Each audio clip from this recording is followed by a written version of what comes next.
കോഴിക്കോട് മേപ്പയ്യൂരിൽ ഖനനവിരുദ്ധ സമരത്തിന്റെ പേരിൽ 15-കാരനെതിരെ പോലീസ് കേസെടുത്തു. സമരസ്ഥലത്ത് കാഴ്ചക്കാരനായി നിന്ന കൗമാരക്കാരനെ പോലീസ് വലിച്ചിഴച്ചു മർദ്ദിച്ചെന്ന് കുടുംബം പരാതിപ്പെട്ടിരുന്നു. ഇതിന് പിന്നാലെയുള്ള പോലീസിന്റെ നടപടി പ്രതികാരമാണ് എന്ന് കുട്ടിയുടെ പിതാവ് 24-നോട് പറഞ്ഞു.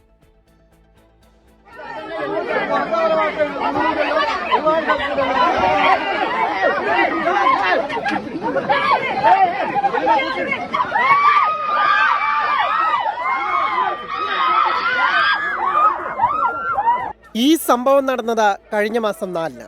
സമരസ്ഥലത്ത് കാഴ്ചക്കാരനായി നിന്ന 15 വയസ്സുകാരനെ പോലീസ് വലിച്ചിഴച്ചു മർദ്ദിച്ചു എന്നാണ് പരാതി.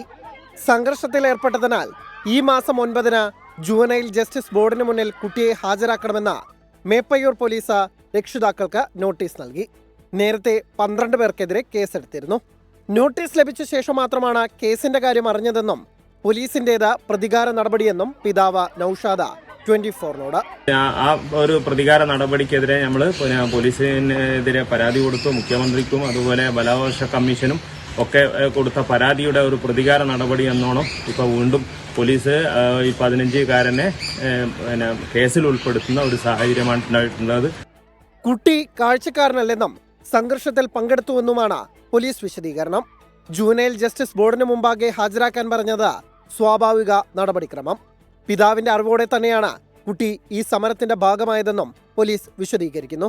പോലീസ് അതിക്രമത്തിന് പിന്നാലെ മുഖ്യമന്ത്രിക്കും DGPക്കും പോലീസ് കംപ്ലൈന്റ് അതോറിറ്റിക്കും മനുഷ്യാവകാശ കമ്മീഷനും ദേശീയ ബാലാവകാശ കമ്മീഷനും സംസ്ഥാന ബാലാവകാശ കമ്മീഷനും നൌഷാദ പരാതി നൽകിയിരുന്നു. ഇതിൽ ബാലാവകാശ കമ്മീഷൻ കേസെടുത്തു. സമരത്തിലേർപ്പെട്ട പ്രദേശവാസികളോട് ഈ മാസം 7-ന് ഹാജരാവാൻ ഹൈക്കോടതി നോട്ടീസ് നൽകിയിട്ടുണ്ട്. 24 കോഴിക്കോട്.